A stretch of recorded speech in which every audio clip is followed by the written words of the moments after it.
And there we go. Hello, everyone, and welcome to This Week in Hospitality Marketing, live show number 382. I am your host, Loren Gray.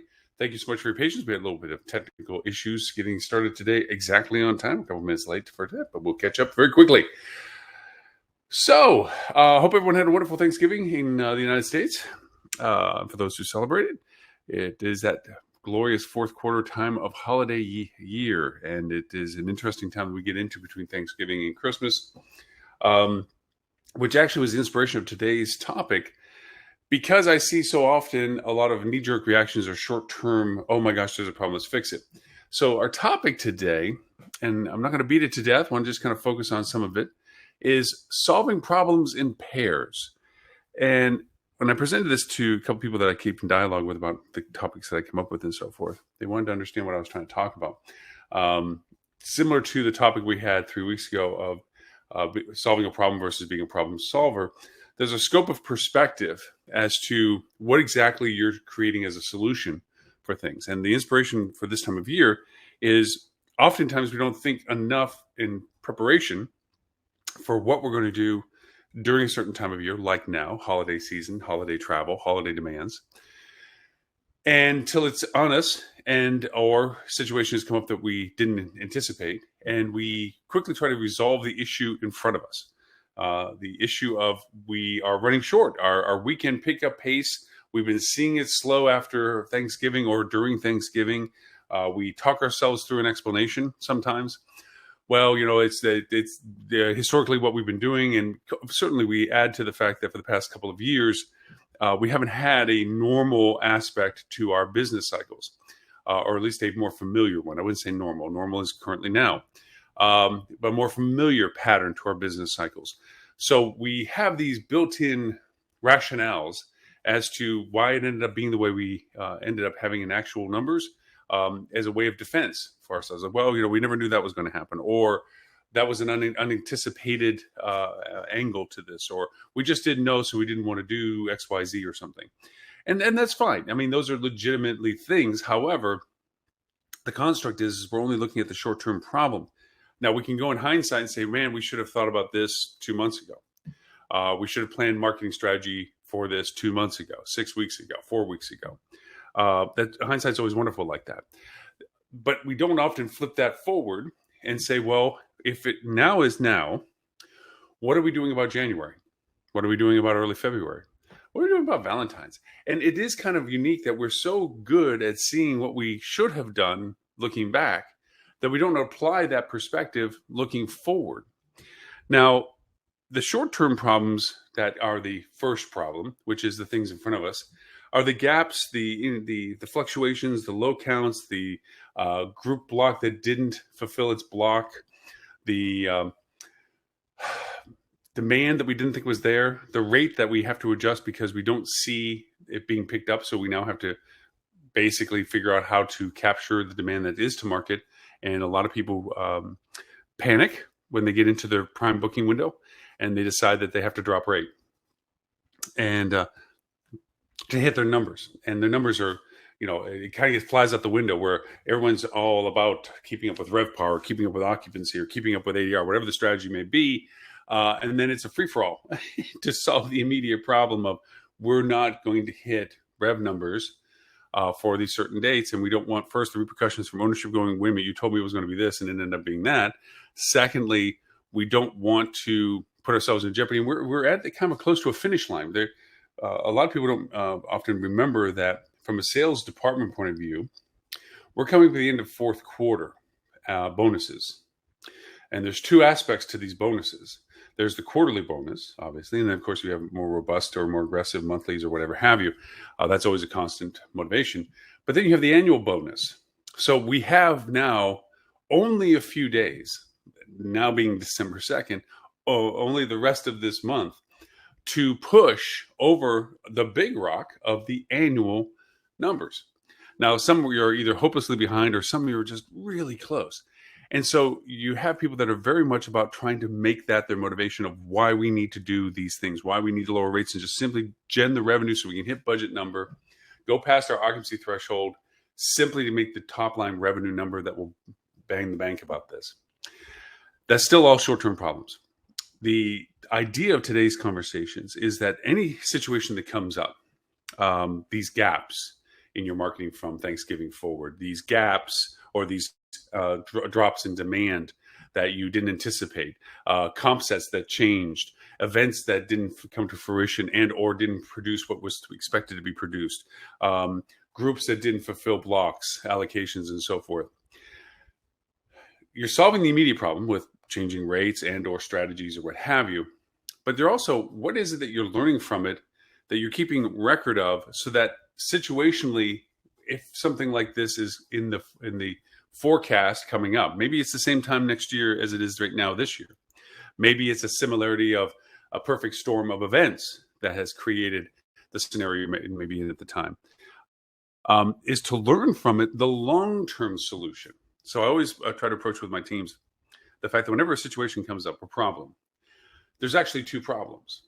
There's the current situation of fixing what's wrong or correcting for what we need to correct for, but also the what do we do about this should the situation arise again, future tense. So we have a tool in the toolkit that says, this is like then, and we learned that this solved it, or this should have been done in hindsight, or we should have had this such and such going on.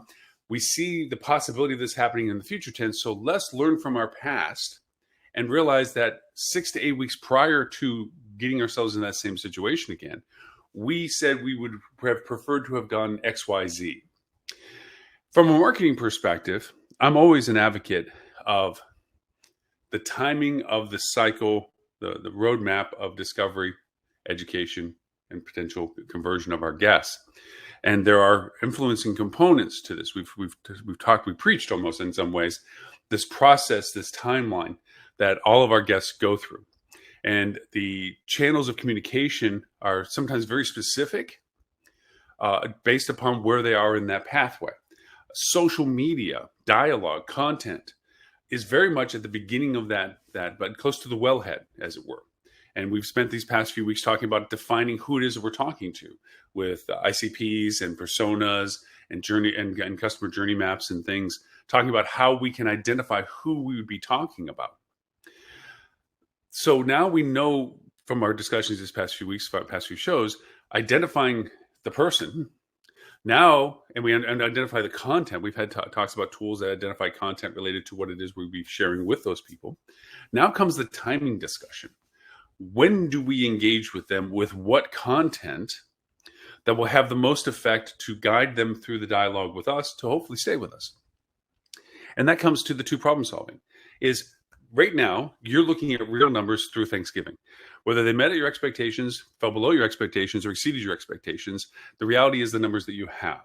Now, you can look, if you're on the positive of things, and say, what did we do that impacted this? There's never not a time you don't do this double solving problems, okay? Because the problem of doing better than you expected is just as different as not doing as well as you expected. I always had the hardest time when I was running and owning restaurants at that, when people had banks, the money that they used to be a cashier, at a bartender, or as a server, so forth. And when they came back and they were on the plus side, they had an extra couple of dollars or more than that. And they're like, why are you mad? Mad. Why are you upset with me? I have more money than I should. One, you shouldn't. And that means that somewhere we took money from somebody that they shouldn't have paid that much for. And so it was an error. It's the same as being short in the sense of something went wrong. So being above your expectations is just as thought-provoking as being below your expectations. Why did it not land the way that you had planned? And that constant self-evaluation of how you proceed forward with your marketing is the way that you get better at being much more accurate in your efforts. One, it gives you the ability to solve short and long-term problems, because as you see things that pop up that weren't anticipated, just circumstantial things that come up, you have a series of tools that have a very defined impact because you've used them and you've gotten better with their accuracy as to the results of their usage. Now, this goes hand in hand with a topic that I brought up many times before. I have front desk people at my hotels where a situation came up with a customer, a guest, and they solved it. And I was very happy with them. They were very happy with themselves. That was great. And then I would give them odd advice from their perspective, and that is, don't do that exactly that way again should the same problem arise. And they're like, what do you mean? It worked. This situation came up. I did this for them and it solved the problem. You're absolutely right. And it'll probably solve the next person's problem that had the same situation, and the next person, the next one. But there will be a person in that line that has the same problem, and you're going to apply the same solution that you've done now, tried and true, and it's not going to work for them. And now you're back to where you were at the very beginning, that you don't have an immediate answer. It's better to explore alternative solutions, to build up your repertoire of solutions, so that should you apply what you think is the solution and it doesn't work, you have other solutions you've tried before with different levels of success that you immediately can go to, rather than having to think of, oh my gosh, now what? The same goes through with our marketing strategy. So say, for instance, reality, we've gone through Thanksgiving. There are those that fell below their expectations, those that fell at, and those that fell above. Those that fell at expectations, you may think you're off the hook. Like, well, I mean, I thought it was going to do this. It did this. So what are we talking about, Loren? We're talking about the fact of, well, now the improvement cycle discussion comes in. If you did what you expected, then how is it now we can expand on it? Because obviously they're responding to what you thought they were going to respond. They did what you thought they were going to do. How now can we make that more? Because I doubt very seriously, and if you have done this, congratulations. If you tell me, Loren, I was totally sold out, 100% occupancy. Great. Were you at 100% ADR? There will be somebody that listens to the show that said, Loren, I have nothing to talk about with Thanksgiving. Now it's 100% occupancy, maximum racked up back of the door rates for everybody. There was nothing I could sell. There was not, unless I took it off the wall and sold it at the door, there was nothing more I could sell. And that I would say outstanding. And then I would say, what did you do with that audience? They're all in there. They're dedicated. They're paying them the most you want them to pay. They're occupying every room that you have available. They're spending everything that you want them to spend while they're there. What are you doing about nurturing and cultivating that audience so that they can continue that relationship with you in other times that they want to come, or ways of them becoming advocates for you to send others that are friends of theirs or like them, like we talk about with personas, similarities of personalities, to your hotel. So there's never a time that said, I am done. There is never a point that says there is nothing else I can do from what I've done, because there's always an evaluation process. So if you're not, even if you're at that perfect level, you can see that there's always something else you should be thinking and considering about what you've just done. So knowing that 99.9% of us don't have that luxury of saying I maximized everything possible with the people that were with me, that only expands the things that we evaluate with what we're doing. The problem solving in pairs. Solving the current evaluation of what we did, good, bad, up, down, and also how is it going to affect the future tense in actually more than just one way. It's in two ways, because circumstantially we can say, well, whatever we learned from Thanksgiving this year as a holiday, we're going to apply it to our plans next year for Thanksgiving. And that's completely valid and exactly what we're talking about. You want to learn from the lessons of what you've done and to see the markers and the indicators to know how you should maybe react differently, or know they're coming up and be prepared for them as the same situational time frame comes up again. But there's also a lot of lessons to be learned from just the neutral circumstances of demand, inventory, and response.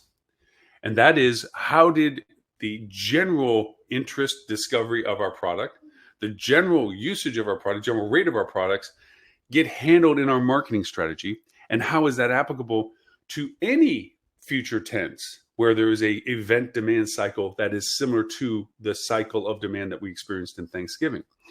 If we break a holiday like Thanksgiving down, and I'm not harping on Thanksgiving, but since it's so much in our mindset that we just went through this at the end of last week, it's fresh as to the circumstances, the things that happened at our hotels and so forth. So we know that the holiday was on a Thursday. So let's just say it's an event on Thursday. We know the event drives a certain type of clientele. We know the event drives a certain level of demand. We know that there's a certain level of length of stay. And we know that there's a certain durability because of the time that's allotted for them to then have to be home to restart their lives for work and school and things like this if their family's related.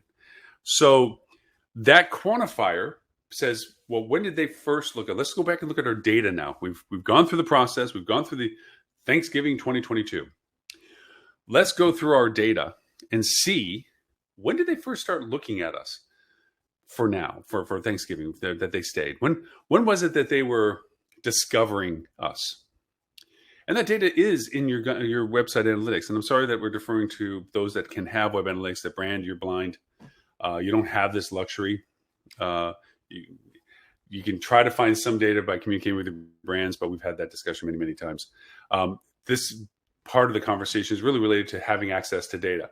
The sad part is, and it's a constant discovery from us with our clients, as we begin to talk with new clients and so forth, they don't even have it set up to actually have this data. They sometimes don't even have analytics. If they have analytics, they have no events or goals set up to understand the engagement of the people. They just simply have raw, this many people showed up, this is the pages they hit, and this is when they left, their bounce rates and so forth. They don't have much beyond that. You have to properly set up what you're tracking with people to understand their engagement with you. And this goes back to our earlier conversations about attribution modeling, their engagements on multiple platforms and so forth.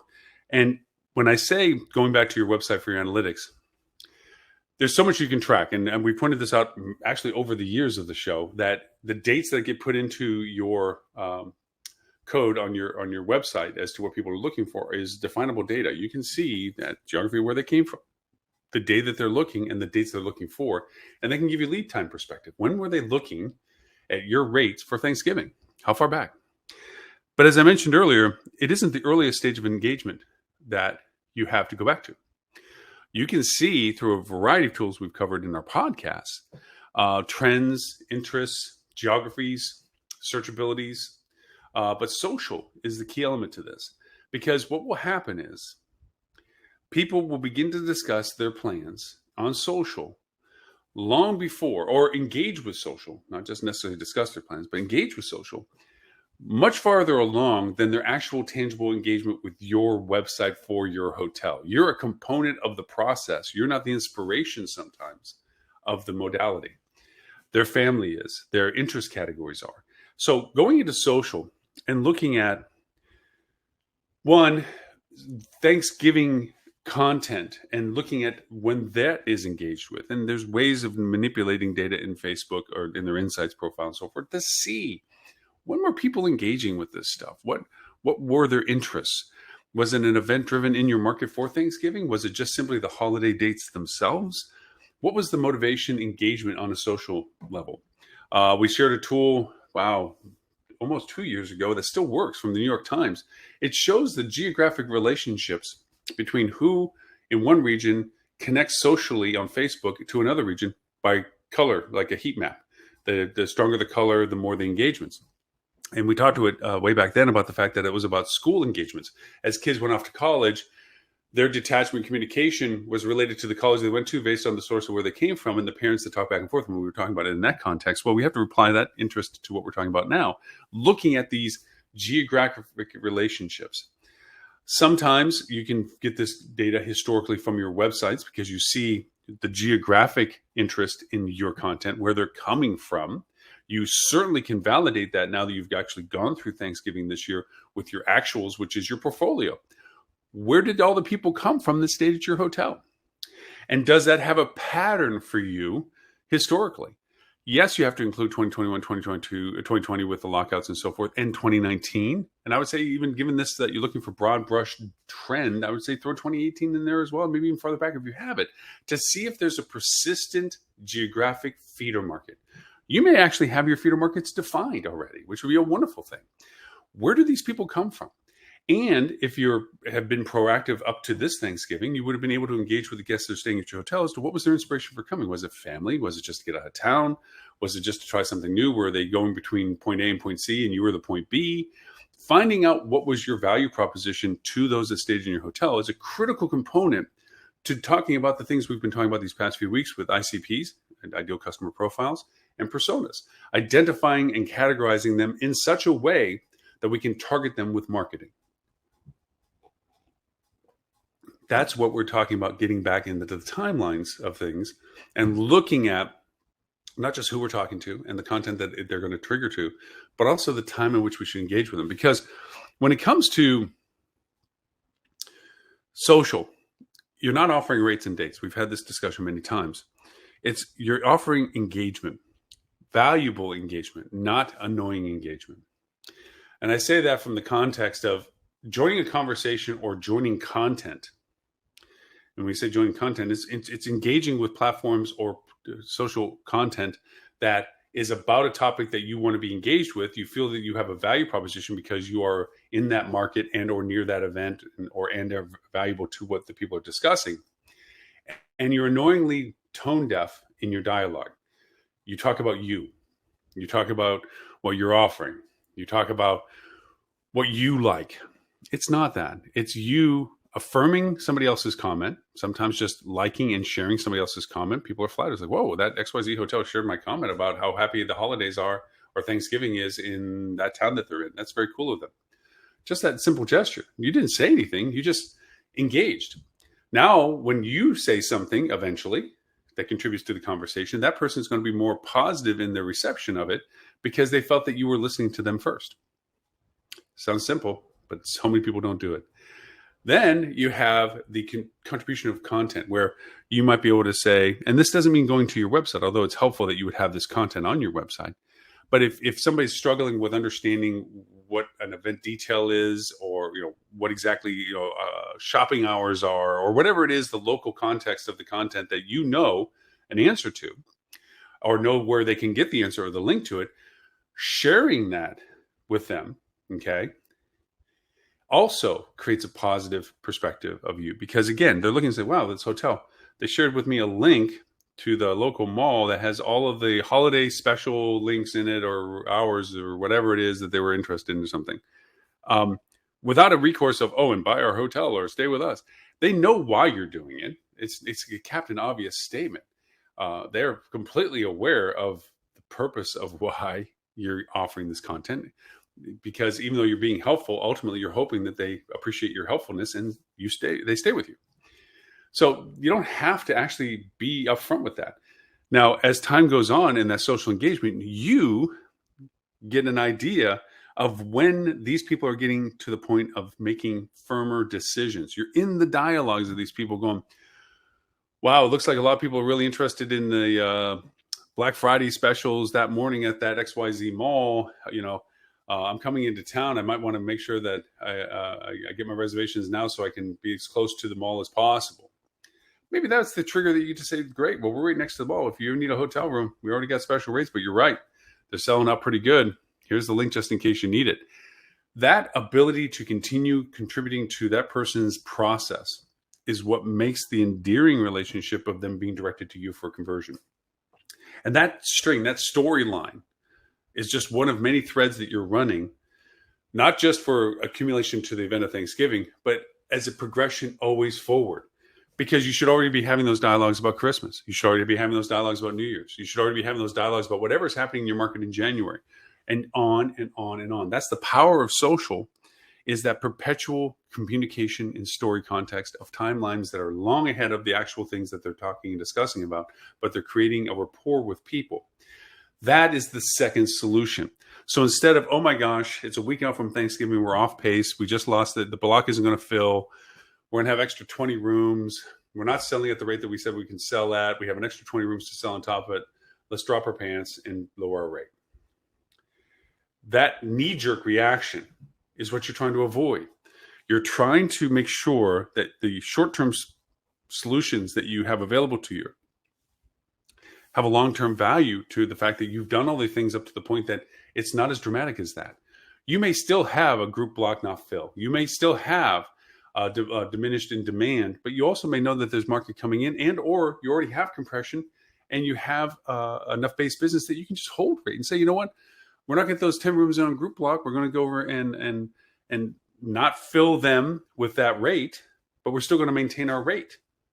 Because at the end of the day, other hotels, they might still need to walk, and or we're going to get some contractual compensation for the fact they didn't fill their block or something. Either which way, you already have planned through this before this actually happening. That's the long-term solution from the experiences you learned the last time that these things happened in the same way. So when you approach problems, again, it's the short-term perspective of what is the current situation and what is it that we can do to solve it. But then there's the evaluation of how did we get to this point? How can we see the indicators that created this issue so that we can look for them in the future tense so that we know what we should be doing about it should they begin to show up. But more importantly, What should we do so that this doesn't get the way that it got, as bad as it did, for us to react as hard as we had to? That two problem solving perspective is always a process that you go through. And I can't say it enough that in marketing, it's the constant evaluation of your strategies.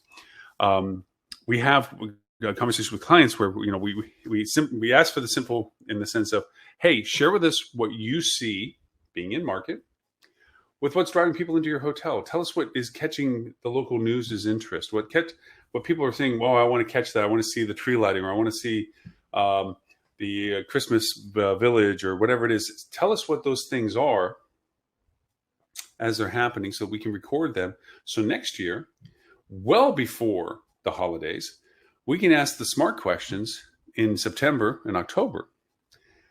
That is, okay, so for Christmas, you were saying, 2 weeks before Christmas, there was a lot of interest in the Christmas party. Is that happening again? Obviously we can find that out for ourselves in some way, some of the evergreen stuff. But just, how did it really work out last year? What was the perspective of people? How many people really think were part of the hotel's occupancy that was there because of the interest in these things? And we evaluate that to know how much we should place that into our marketing strategy. So we, as the third party, come to you and say, hey, look, we have this campaign. We have the historical data. We know where they came from. We know when they were first looking at it. And we think that we start the campaign now socially, okay, to discuss the expectations of these events. And then we start peppering that with paid campaigns to validate, because you have to pay to get on top of the conversations. And then we keep pushing that forward until we get to about this point in timeline, probably right after Thanksgiving, where we begin in the ad campaigns to talk about our rates for that time and the urgency of them, sense of urgency, to get the rates before they continue to escalate. Okay. And yes, you can point out things in the ad campaign that are like, our rate now is 20% less than it was last year, but we expect it to go up to this. This is a rate of 169. Last year it was 209. Book early kind of things. We've done that a lot of times where we've done peekaboo rates and so forth. The idea is, by learning from this, you're solving the second problem, which is the long-term problem of, if this comes up again, or should it come up again, or will it, for certainty, the issues will come up again. Different ways and means, but they will be the same thing. We're looking to fill a down holiday. There are people, and it's like a cup of water. As it leaves from one, it goes to another. Spring break is a lot like that. There are places that are the recipient of spring break. And of course, for that to happen, there are those that lose audience for spring break. They have to come from somewhere to go someplace else. And you're on one of those two cups, or you're in the middle as people are going to or from, which is a high value position as well, because you can get double audience. You can get the people that are in transient to someplace else, and then you can get them on the way back. You get double good. There's lots of ways to look at it for that. Just like we talked about last week about gift certificates, that it's a unique opportunity this time of year. More so because it also doubles your audience, because not only are you selling to the people that want to stay with you, you're selling to people that know that people want to stay with you and they want to buy a gift for them that wants them to do that. You have doubled the audience, and now you have a captive audience that you can continue to engage with through the course of the entire year, until next year, where you remind them that you'll be able to get gift certificates, and you give them an incentive and reason why to purchase them with you. It's a strategy that is always in play. That marketing plan that used to be put up on a shelf so many years ago and dusted off at the end of the year just to change the date and put it back on the shelf is now a living, breathing engagement. Dialogue between marketing and revenue management is persistent. Dialogue between marketing and sales is persistent. Dialogue between operations and marketing is persistent. It's a constant circle team of, what is sales driving that marketing can help with? What is marketing driving that revenue can yield? What is the fulfillment of operations that marketing needs to be aware of? It's a consistent dialogue on where we are, what we're doing. You should be having conversations right now about spring break and Valentine's and any other immediate holiday in President's Day and things like this in February. You should have already solidified your current strategy about January, of what you're doing and how you're doing it. The reality is, most people are waiting for the budget to expire in 2022. They're in the holiday doldrums of apathy. It is what it is. It's going to run the way it's run. There's no more immediate impact that we can have, so forth and so on. Next year, we'll dust off the new budget. We'll get at it. Way too late already. Already the January campaigns for social should have been running for at least 2 weeks. Already your paid campaigns should have begun to get peppered in now. And 2 weeks from now, they should be in full tilt. You should already be pushing yourself to be in front of the people that are interested in potentially. And yes, there is a certain, once you start getting close to the actual holiday, like Christmas and then New Year's, there is a event blindness that happens with people. The consumer will not be on a triggered decision until they get past the holiday. A lot of people are like, well, I can book my February stuff now, but Christmas is 3 days away. I got so many other things going on. I'll just worry about it after Christmas. You can play to their strength. You say, great, book now, get the extra discount. You can actually play against the fact that people perceive that. Or you might say, look, we're going to keep in heavy dialogue, brand awareness in front of you, and then just drop the really good offers right after the holiday when people are like, whew, that Christmas was fun. Oh, yeah, I got the February stuff I got to worry about. Whoa, look at this. I got something in my mailbox about a special deal, offer, rate, whatever it is. And they knew, because of personas and ICPs, that would resonate with them because they had already shown through their engagement with you and your surrounding content and the fact you identified them as a persona that there's somebody that would want to know that you were offering something at that time. That's where this stuff works the best together. But again, going back to clients and so forth, and meanwhile, they will give us a screen grab of their local CVB, TC chamber or something event, something's happening this weekend. Going, hey, can you do something with this? No, mostly. Yes, kind of sometimes. Because in order to get in front of people, there's very few platforms with that short of a window, 7 days or less. There's very few platforms that can be triggers like that. Twitter, before it melted down, was a great alternative of targeting people specific to context and geographies. Kind of that, boom, here it is, here it is, here it is. Because Twitter is very much about rate, date, do it now, book it now, see it now, because you have just this constant flow of stuff. And not everybody is fluent on the platform, which is, I think, one of its greatest downfalls prior to Elon Musk's downfall of it. And that is they didn't understand how to organize groups or hashtag tracking and things like this. Some did, but not most. Most people just saw this massive fire hose of content and didn't know how to sort it. So basically the platform was reduced down. If I didn't see it in my feed, when I looked at my feed, I wasn't going to see it, kind of thing, rather than tracking it as a hashtag or tracking it as a group that I wanted to follow or create a group to follow it in, that I could go and look at them and see what the content that I was chasing and tracking had. And I see that I did post about these things. Very few people didn't know to do that. So again, Twitter, I think one of its demises of being a value proposition from a revenue source was that it never really educated its users on the true value of how to taper that fire hose of content down to a drinking drip that people could consume. So having these less than 7 days things that you want to try to feature, I have found that YouTube video is a wonderful, fun trigger. You can get in front of people very quickly. The message goes very quickly, and it can be very much immediately in front of the audiences that are engaging with it. Because what you do with YouTube is people are already actively eating that kind of content up on a regular basis.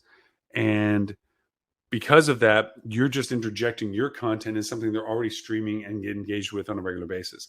OTT advertising is another hard trigger. The issue with that is that campaigns usually have to run longer than just a week. Not necessarily. They're getting better at getting more flexible. The Hulu platform right now is interesting. The minimum requirement for them is $500 per campaign, and you can shorten a campaign down dramatically. 10 days right now is the best we've been able to do. So I can run a $500 campaign with it for 10 days. So if I get less than a 2-week window for an event, and I can gen video content and ad content fast enough, and it goes to a place on our website that's valuable enough, I mean, we have to hop pretty quick, and we can turn something and burn it and get it running within 24 hours that has a 10-day shelf life, which means that we can tackle 2-week projects now in a very concentrated way.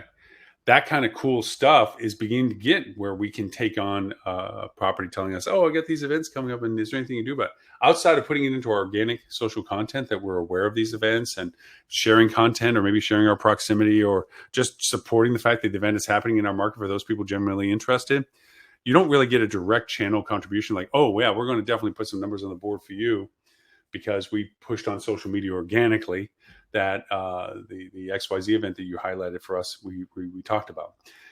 It's better to have it as evergreen content on our website, should you have control like that, that you run campaigns related to it if you feel it's enough of a demand driver for you to actually garner stays with you at the hotel. And it's very hard because marketing mindset is the property managers and property management teams are about the operation of the property. They don't think in context a lot of times of marketing. For them, they see is like, oh my God, that's such a cool event down the road from us. Why are we not getting business from? Why aren't our marketing team doing marketing for us? Is because the event is a local driver. Everyone in the market is coming to see the tree lighting. Doesn't mean they're driving in to see the tree. It's not that they can't be, but the amount of people doing that and the time it takes to make sure that you're in front of those people to be aware that they could stay with you to see the tree lighting because of your proximity is a longer tail process. That's the process we're talking about being farther back in the timeline to make them aware that this is our value rate proposition for these types of things. This goes back to the two problem solving. The problem was this year, wow, we had this amazing tree lighting experience, but we didn't really get any people staying with us. And they said, oh, we didn't know you were so close. We would have stayed with you instead of wherever we were. That's because we didn't think about putting ourselves in front of those people far enough ahead of the event that they would have made us the consideration rather than wherever they stayed at. That second problem of, well, let's learn our lesson next year. Let's do that. Let's make sure that we put our content out there far enough ahead by research to know that these people will then discover us, for those that come in for these things, and know our proximity to it so that we are the place they end up staying with. And then there's a cost value return. How many people are we talking about? And is it just the one person that says something, or is it the 20 people that didn't? How many of those people do we think we're going to get? How much of that business can we literally poach from our competitors? If they stayed at our competitors, anything that stays at our competitors minus a particular amenity or particular value feature of that hotel is stealable.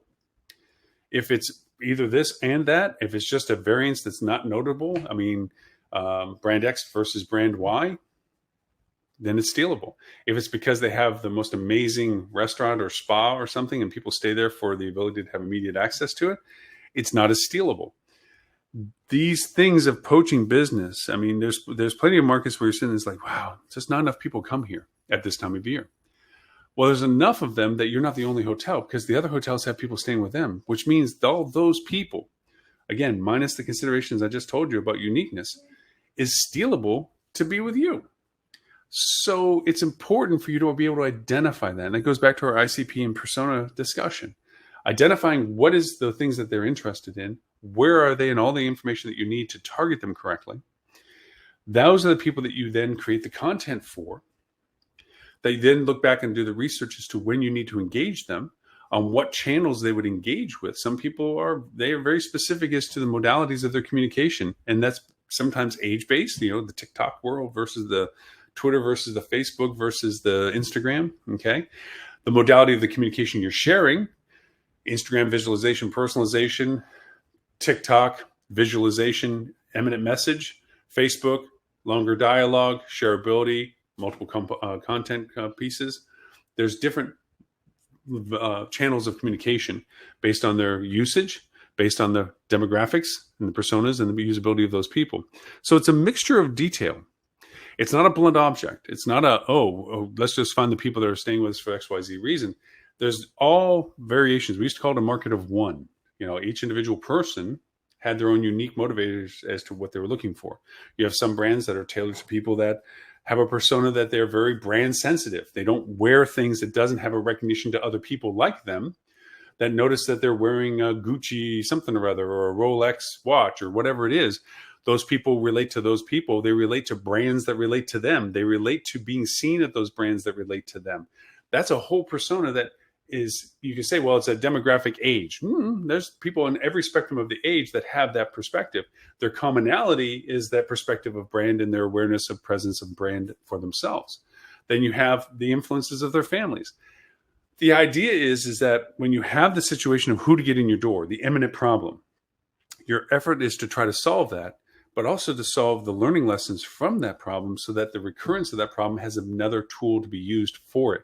And also how in the future long-term sense, we don't even get to the situation of it being a problem at all.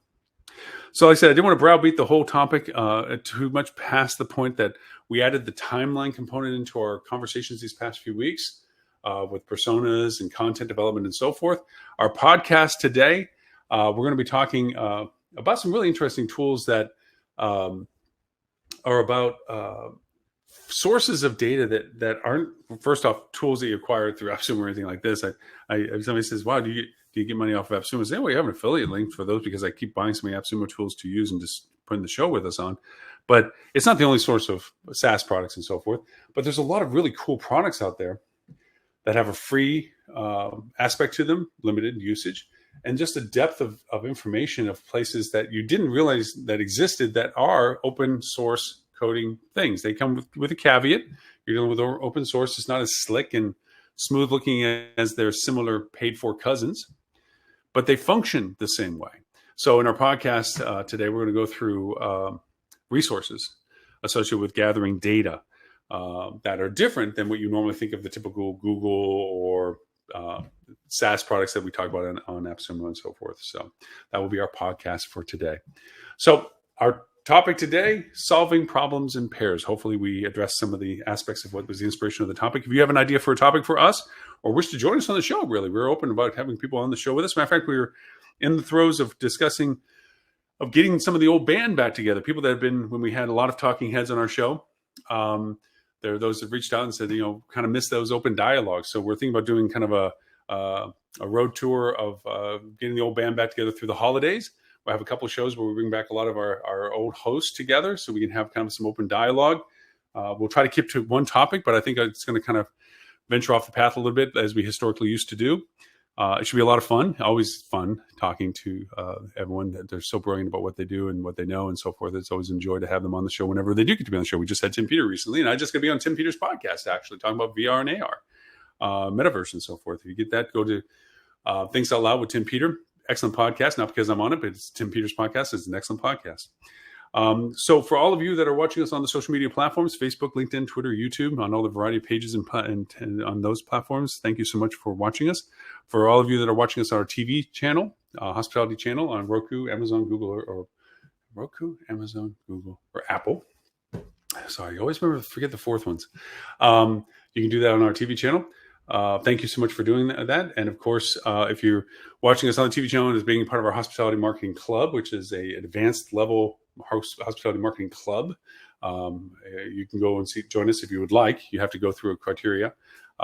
Just go to hospitalitymarketing.club. You just see an email box. Put your email in. I'll send you a quiz. If you pass the quiz at 90%, we'll send an invitation to you. It's free for now. We plan on monetizing the community sometime next year when the community has the people and the dynamics that we feel are at a level that people will be willing to pay money to be a part of.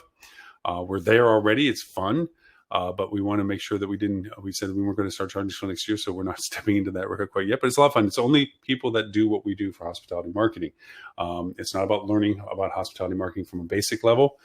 We don't teach you what PPC is. We don't teach you what Google Ads are or anything like this. We talk about advanced metrics of how to create and do and run and strategies associated with advanced marketing. And it's a club. And in that club, you get the access for free to our paid for Gateway TV channel, which has more content for us as well. So if you're interested, reach us out that way. As always, I'll take any emails in relation to topic feedback or anything like that at Loren@hospitalitydigitalmarketing.com. Until next week, Friday at 11:30 a.m. Eastern U.S. time, for show number 383. My name is Loren Gray. I thank you for the privilege of your time and look forward to talking to you next week.